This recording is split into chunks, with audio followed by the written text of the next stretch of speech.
Sebelum mendengar firman Tuhan, ikuti warta berikut. Motto kami, setiap orang yang mau mengikut Yesus, ia harus menyangkal dirinya, memikul salibnya, dan mengikut Yesus. Jadwal ibadah GCKI Sunter tertera di bawah ini. Persembahan perpuluhan, pelayanan, dan misi dapat transfer ke rekening BCA nomor 206602066 atas nama Yusuf Kristrianto. Pelayanan kami meliputi sekolah minggu, remaja, pemuda, kaum pria dan wanita, persekutuan doa, dan lain-lain. Berbagai kegiatan pelayanan kami. Inilah pemimpin-pemimpin GCKI Sunter. Terima kasih, Tuhan memberkati.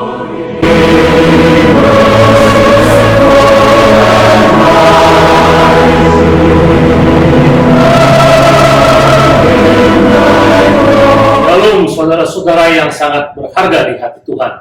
Selamat pagi, selamat berjumpa kembali dalam ibadah online GCKI Sunter.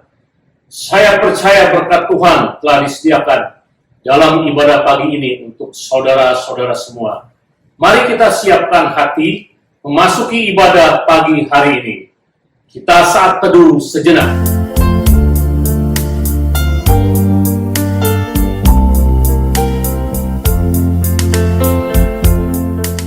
Pertolongan kami datang daripada Tuhan, Allah pencipta langit dan bumi, yang memelihara segala isi ciptaannya, dari dulu sekarang sampai selama-lamanya.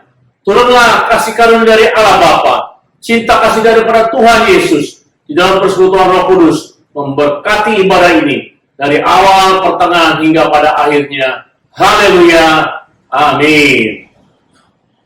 Mari saudara-saudara kita bersama bernyanyi memuji Tuhan dan menyembah Dia dengan segenap hati.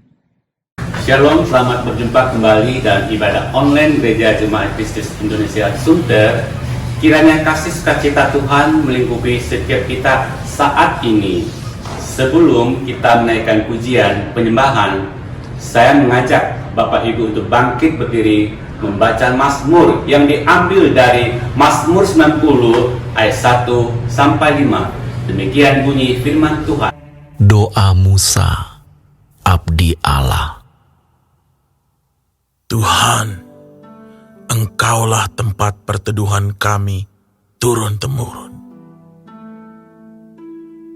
Sebelum gunung-gunung dilahirkan, dan bumi dan dunia diperanakan, bahkan dari selama-lamanya sampai selama-lamanya, Engkaulah Allah.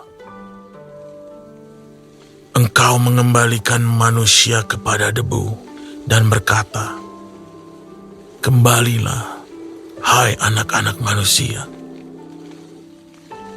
Sebab di matamu 1000 tahun sama seperti hari kemarin. Apabila berlalu, atau seperti suatu giliran jaga di waktu malam. Engkau menghanyutkan manusia. Mereka seperti mimpi, seperti rumput yang bertumbuh. Di waktu pagi berkembang dan bertumbuh, di waktu petang lisut dan layu." Dan tentunya masih dalam suasana Imlek, belum cap gome kan, saya ucapkan kepada jemaat gereja Jemaat Kristus Indonesia, 恭喜大家新年快乐，万事如意。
Kristus, tiba saatnya kita duduk diam ingin dengar firman Tuhan.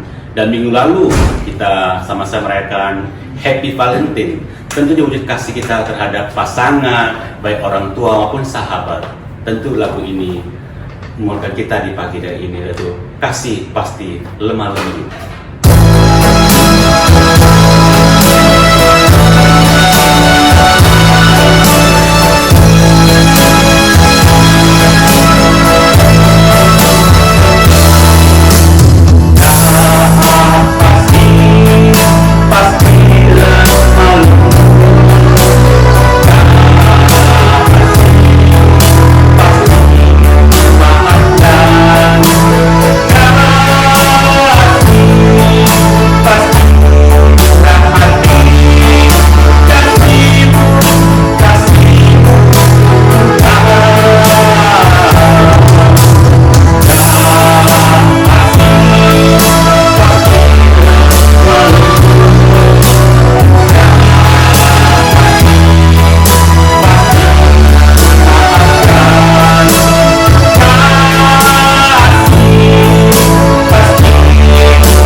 Mari kita berdoa. Terima kasih Tuhan, kami bersyukur kepadamu karena Tuhan begitu baik buat kami. Kami sudah memuji dan menyembah Tuhan. Kuduskan kami untuk boleh mendengarkan sabda firman-Mu, menjadi penuntun hidup kami. Tuhan, layakan kami pada pagi hari ini. Dalam nama Tuhan Yesus, kami berdoa dan mengucap syukur. Haleluya. Amin. Saudara, mari kita buka Alkitab kita dari Bilangan 13. Saya akan bacakan buat Anda ayat di dalam Bilangan 13.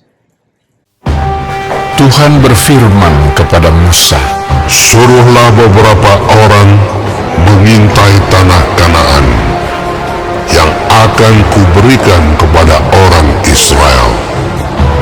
Dari setiap suku nenek moyang mereka, haruslah kau suruh seorang, semuanya pemimpin-pemimpin di antara mereka. Lalu Musa menyuruh mereka dari padang gurun Paran sesuai dengan titah Tuhan. Semua orang itu adalah kepala-kepala di antara orang Israel. Dan inilah nama-nama mereka. Dari suku Ruben, Syamua bin Zakur. Dari suku Simeon, Safat bin Hori. Dari suku Yehuda, Kaleb bin Yefune. Dari suku Isakar, Yigal bin Yusuf. Dari suku Efraim, Hosea bin Nun. Dari suku Benyamin, Palti bin Rafu. Dari suku Zebulon, Gadiel bin Sodi. Dari suku Yusuf, yakni dari suku Manasye, Gadi bin Susi. Dari suku Dan, Amiel bin Gemali. Dari suku Asher, Setur bin Mikael. Dari suku Naftali, Nahbi bin Wofsi. Dari suku Gad, Guel bin Makki. Itulah nama orang-orang yang disuruh Musa untuk mengintai negeri itu, dan Musa menamai Hosea bin Nun itu Yosua. Maka Musa menyuruh mereka untuk mengintai tanah Kanaan. Katanya kepada mereka, "Pergilah dari sini ke tanah Negeb dan naiklah ke pegunungan, dan amatilah bagaimana keadaan negeri itu. Apakah bangsa yang mendiaminya kuat atau lemah? Apakah mereka sedikit atau banyak? Dan bagaimana negeri yang didiaminya? Apakah baik atau buruk? Bagaimana kota-kota yang didiaminya? Apakah mereka diam di tempat-tempat yang terbuka atau di tempat-tempat yang berkubu? Dan bagaimana tanah itu? Apakah gemuk atau kurus? Apakah ada di sana pohon-pohonan atau tidak? Tabahkanlah hatimu dan bawalah sedikit dari hasil negeri itu." waktu itu ialah musim hulu hasil anggur. Mereka pergi ke sana, lalu mengintai negeri itu, mulai dari padang gurun Zin sampai ke Rehob, ke jalan yang menuju ke Hamat. Mereka berjalan melalui tanah Negeb, lalu sampai ke Hebron. Di sana ada Ahiman, Sesai, dan Talmai, keturunan Enak. Hebron didirikan 7 tahun lebih dahulu dari Soan di Mesir. Ketika mereka sampai ke lembah Eskol, dipotong merekalah di sana suatu cabang dengan setandan buah anggurnya. Lalu berdualah mereka menggandarnya. Juga mereka membawa beberapa buah delima dan buah ara. Tempat itu dinamai orang Lembah Eskol karena tandan buah anggur yang dipotong orang Israel di sana. Sesudah lewat 40 hari, pulanglah mereka dari pengintaian negeri itu dan langsung datang kepada Musa, Harun, dan segenap umat Israel di Kades, di padang gurun Paran. Mereka membawa pulang kabar kepada keduanya dan kepada segenap umat itu, dan memperlihatkan kepada sekaliannya hasil negeri itu.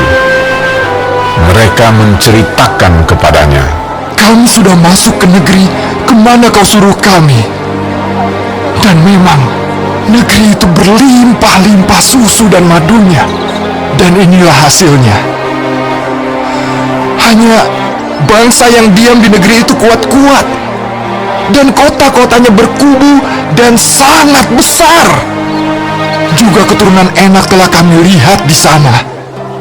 Orang Amalek diam di tanah Negeb, orang Het, orang Yebus, dan orang Amori diam di pegunungan. Orang Kanaan diam di sepanjang laut dan sepanjang tepi sungai Yordan." Kemudian Kaleb mencoba menenteramkan hati mereka itu di hadapan Musa. Katanya, Tidak, kita akan maju dan menduduki negeri itu, sebab kita pasti akan mengalahkannya. Tetapi orang-orang yang pergi ke sana bersama-sama dengan dia berkata, Kita tidak dapat maju menyerang bangsa itu, karena mereka lebih kuat daripada kita.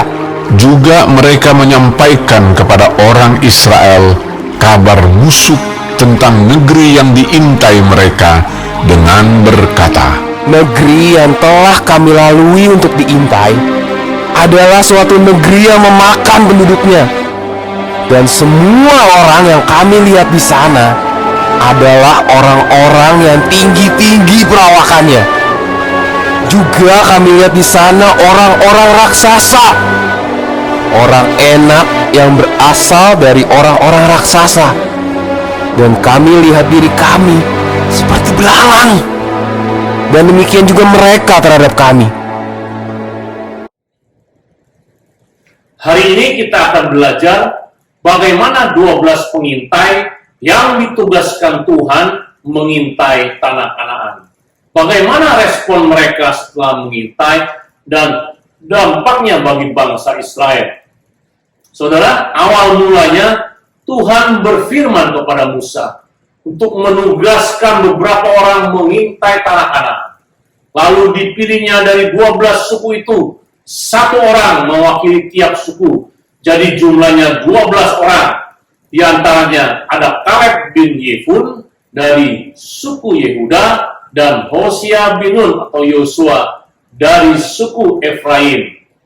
Musa menugaskan mereka di ayat 18 sampai 19 tentang yang pertama, apakah bangsa itu kuat atau lemah? 2. Apakah mereka sedikit atau banyak? 3. Bagaimana negeri itu? Baik atau buruk? Diam di tempat terbuka atau berkubu? Yang keempat, bagaimana keadaan tanah Kanaan? Gemuk atau kurus? Atau ada pohon-pohonan atau tidak? Saudara, kemudian berangkatlah 12 orang itu mengintai tanah Kanaan selama 40 hari lamanya. Kemudian mereka kembali kepada Musa. Tidak lupa mereka membawa bukti berupa anggur, buah delima, dan buah ara, hasil dari tanah pengintaian mereka. Laporan ke-12 pengintai itu hampir sama, yaitu tanah Kanaan berlimpah susu dan madu. Ada bukti buah-buahan yang dibawa mereka. Bangsa itu kuat-kuat karena di sana tinggal keturunan enak atau raksasa. Kemudian mereka tinggal di kota-kota yang berkubu-kubu dan sangat besar. Tetapi 12 pengintai itu terpecah dua akan respon mereka setelah mengintai.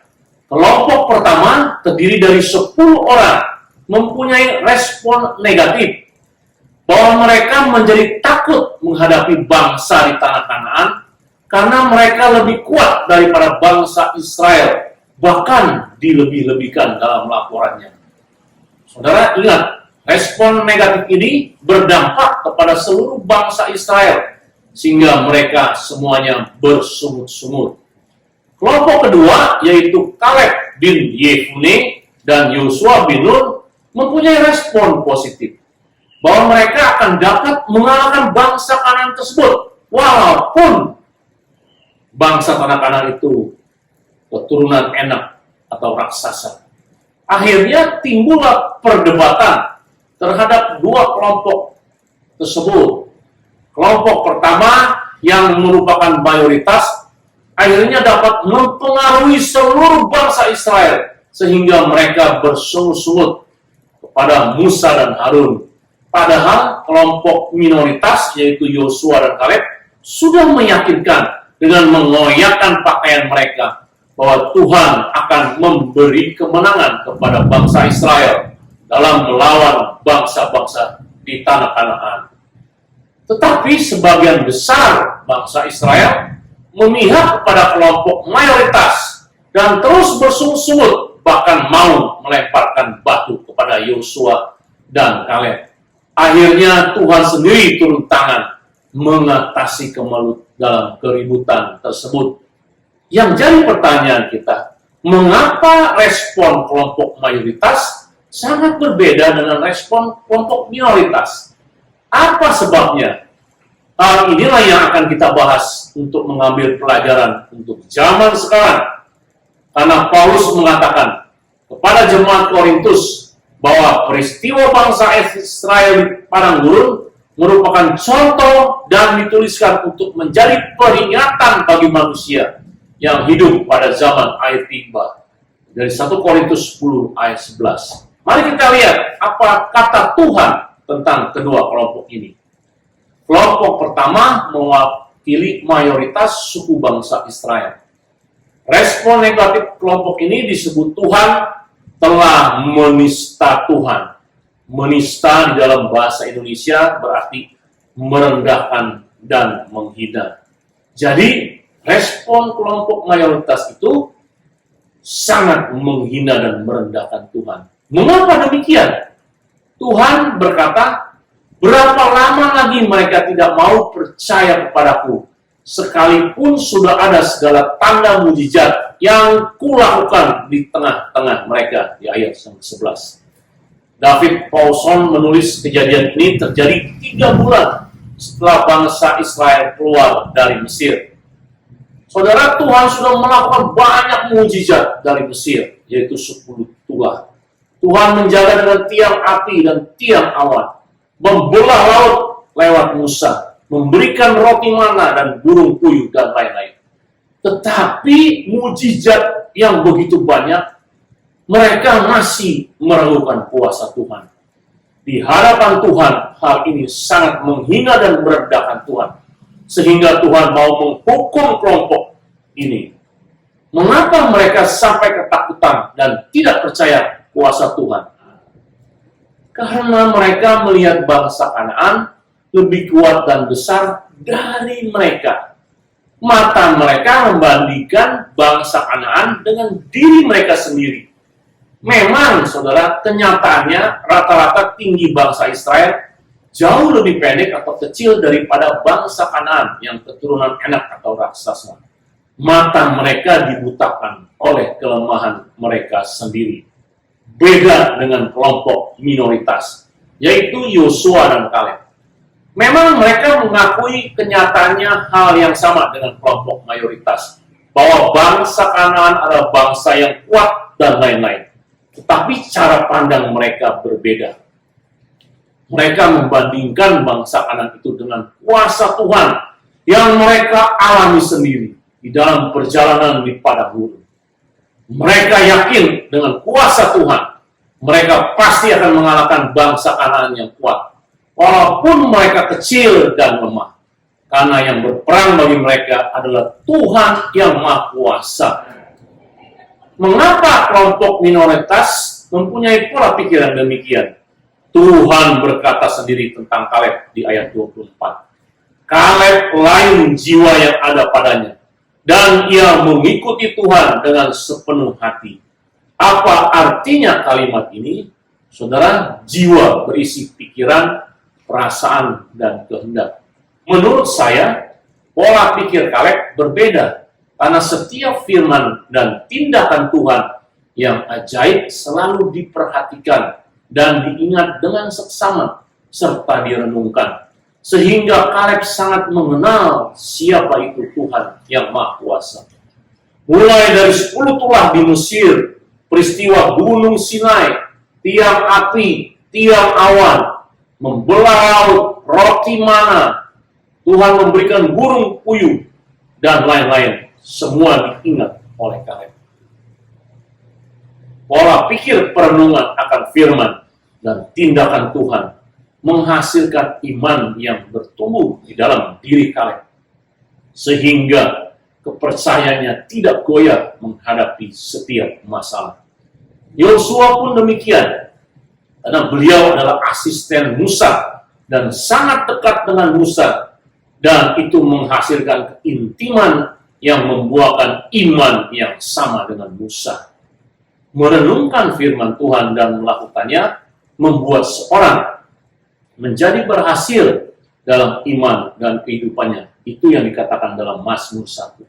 Akibatnya, Kaleb dan Yosua Dikatakan Tuhan mengikuti Tuhan dengan sepenuh hati, sepenuh jiwa dan sepenuh akal budi. Bilangan 14 ayat 24. Dan menghasilkan tindakan iman yang kokoh. Saudara, kebanyakan orang pada waktu melihat dan mengalami mujizat dari Tuhan, ketika melewati waktu, mudah untuk melupakannya. Apalagi firman Tuhan. Makanya Tuhan mendorong setiap ayah untuk berulang-ulang mengajarkan anak-anaknya tentang mengasihi Tuhan. Di dalam Ulang 6. Demikian pun zaman sekarang. Banyak orang Kristen yang serupa dengan kelompok mayoritas. Mereka membaca firman tetapi hidupnya selalu mempunyai cara pandang manusia, bukan cara pandang Tuhan. Akibatnya melewati masalah, timbul ketakutan. Akibat ketidakpercayaan mereka. Padahal mereka pernah mengalami mujizat ditolong Tuhan. Tetapi setiap menghadapi masalah baru, mereka lupa akan perbuatan Tuhan di masa lampau.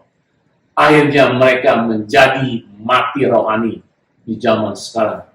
Di zaman perjanjian lama, mereka mati beneran. Mati di padang gurun akibat hukuman Tuhan. Untuk itu diperlukan seorang pemimpin rohani seperti Musa yang berdoa syafaat, memohonkan pengampunan, dan mengingatkan mereka akan kelemahan-kelemahan mereka dengan tidak bosan-bosan. Musa mendoakan mereka agar Tuhan tidak menghukum mereka seketika. Kelompok mayoritas ini, walaupun sudah ditegur dan sadar akan kesalahan mereka, tetapi mereka jatuh kembali dalam dosa dan sungguh-sungguh. Bilangan 14 ayat 39 sampai 45 menceritakan bahwa tindakan kelompok mayoritas ini mengambil tindakan sendiri tanpa persetujuan Tuhan, yaitu mereka pagi-pagi menyerang orang Amalek dan orang Kanaan, walaupun sudah diperingatkan Musa bahwa Tuhan tidak menyertai mereka. Akibatnya mereka kalah total dan dicerai-beraikan. Saudara, pelajaran apa yang dapat kita ambil dari firman pada pagi hari ini? Pertama, dalam menghadapi situasi pandemi COVID, pandemi ekonomi, saudara harus intim dan dekat dengan Tuhan. Bentuklah jiwa yang selalu taat dan bersandar lewat membaca, merenungkan, dan melakukan firman Tuhan setiap hari. Ini yang membuat jiwamu menjadi tegar, kokoh. Berdoalah setiap pagi dan minta Tuhan membentuk jiwamu dengan benar, sehingga kita bisa mengikuti Tuhan Yesus dengan sepenuh hati. Dalam menghadapi masalah, jangan memakai kekuatan sendiri, karena kamu tidak akan mampu, khususnya dalam situasi pandemi COVID dan krisis ekonomi pada saat ini. Jangan membandingkan masalah-masalah itu dengan dirimu, karena pasti masalah itu besar dan dirimu kecil. Dan jangan berfokus kepada masalah. Bersandar dan fokuslah pada Tuhan yang akan menolong engkau melewati masalahmu. Dan percayalah bahwa Tuhan sanggup menolong engkau. Minta pimpinan Roh Kudus di dalam firman-Nya dalam segala tindakanmu sehari-hari agar engkau berhasil. Ingat saudara, ada pemimpin rohanimu yang selalu mendoakanmu. Demikianlah firman Tuhan pada pagi hari ini. Tuhan memberkati. Mari kita berdoa. Terima kasih Tuhan, Kau mengingatkan kami. Pelajaran bagaimana kelompok mayoritas yang berisi 10 orang yang mempunyai respon negatif menghasilkan kejatuhan, kematian, kehancuran.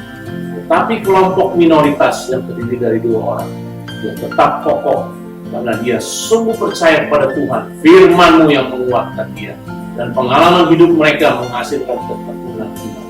Tuhan tolong kami Tuhan, kuatkan teguhkan iman kami, khususnya dalam pandemi COVID dan krisis ekonomi. Berkatilah kami di dalam menghadapi segala masalah kami, karena kami percaya Tuhanlah yang membawa jalan keluar. Dalam nama Tuhan Yesus kami berdoa dan mengucap syukur. Haleluya, amin. Mari saudara kita bangkit berdiri dan mengucapkan pengakuan iman kita, yaitu pengakuan iman rasuli. Sebagaimana gereja di segala abad dan tempat, mari kita mengucapkan pengakuan iman rasuli yang berbunyi, Aku percaya kepada Allah, Bapa yang Maha Kuasa, Khalik langit dan bumi, dan kepada Yesus Kristus, anaknya yang tunggal Tuhan kita, yang dikandung daripada Roh Kudus, lahir dari anak darah Maria, yang menderita sengsara di bawah pemerintahan Pontius Pilatus, disalibkan, mati dan dikuburkan, turun ke dalam kerajaan maut. Pada hari yang ketiga bangkit pula dari antara orang mati, naik ke sorga, duduk sebelah kanan Allah, Bapa yang Maha Kuasa, dan dari sana ia akan datang, menghakimi orang yang hidup dan yang mati. Aku percaya kepada Roh Kudus, gereja yang kudus dan am, persekutuan orang kudus, ampunan dosa, kebangkitan orang mati dan hidup yang kekal. Amin. Sambil tetap berdiri, mari siapkan hati kita menerima berkat Tuhan. Saudara, arahkanlah hatimu kepada Tuhan. Percayalah sepenuhnya kepada Tuhan. Karena Tuhan akan bertindak menolong engkau. Dan jangan ragu-ragu lagi. Pandanglah Yesus. Fokuslah kepada Dia. Maka Tuhan akan mengangkat engkau. Jadi kepala, bukan ekor. Engkau akan diberi keberhasilan. Maka arahkanlah hatimu. Tadakanlah tanganmu, terimalah berkat Tuhan. Kiranya damai sejahtera dari Allah Bapa, cinta kasih daripada Tuhan Yesus, di dalam persekutuan Roh Kudus, memberkati saudara-saudara sekalian, dari sekarang sampai Maranatha, Tuhan Yesus datang kedua kali menjemput kita di awan Allah, bahkan sampai selama-lamanya.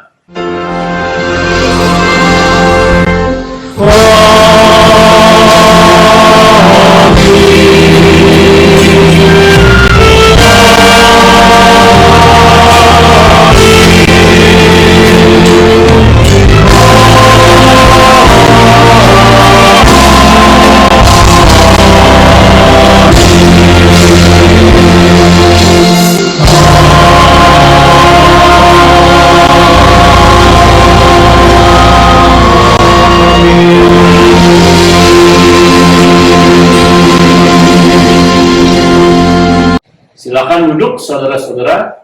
Sebelum mengakhiri ibadah ini, perkenankanlah saya mewakili hamba Tuhan dan diaken GJKI Sunter mengucapkan selamat ulang tahun kepada Bapak Afi tanggal 18 Februari. Selamat ulang tahun, Afi. Mari kita doakan untuk saudara kita yang berulang tahun. Terima kasih Tuhan, kami bersyukur kalau pagi hari ini kami membawa anak Afi yang berulang tahun tanggal 18 Februari. Berkatilah kehidupan dia sebagai kepala keluarga. Beri kesehatan, kekuatan, dan iman yang bersandar penuh kepada Tuhan. Biarlah dia boleh melakukan, mendengar, merenungkan, dan melakukan firman dengan setia. Tuhan memberkati, khususnya juga dia menjadi kepala keluarga buat istri dan anak-anaknya. Berkati cucunya Kefas dengan pertumbuhan yang sehat. Tuhan mengasihi kakeknya ini dengan baik, dan dia mengasihi juga keturunan dan menopang kehidupan mereka. Hamba serahkan baik Hani, baik Christine Kurniawan, dan juga Kristi dan Christian ke dalam tangan. Juga untuk Kefas, Tuhan menjaga dia. Dalam nama Tuhan Yesus, kami berdoa dan mengucap syukur. Haleluya. Amin. Sebelum berpisah, mari kita akan berdoa syafaat. Doa syafaat dilakukan di rumah Anda masing-masing di dalam kelompok. Pokok doa yang pertama, kita tetap doakan jiwa-jiwa yang belum diselamatkan.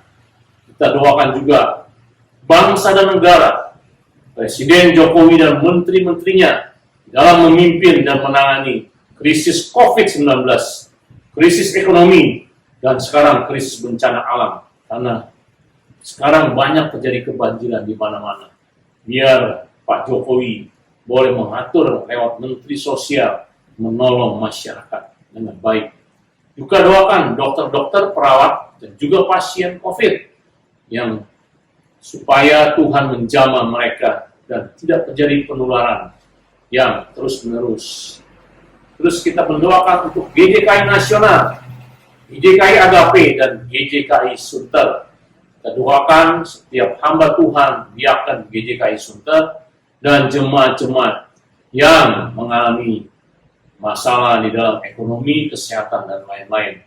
Saudara, saya ingatkan GJKI Sunter setiap hari Senin sampai Jumat, kita membuka menara doa atau kesembuhan ilahi lewat Zoom. Saudara-saudara yang mau didoakan, kirim permohonan doa lewat WA kepada saya, supaya kami membawa doa setiap hari dari Senin sampai Jumat.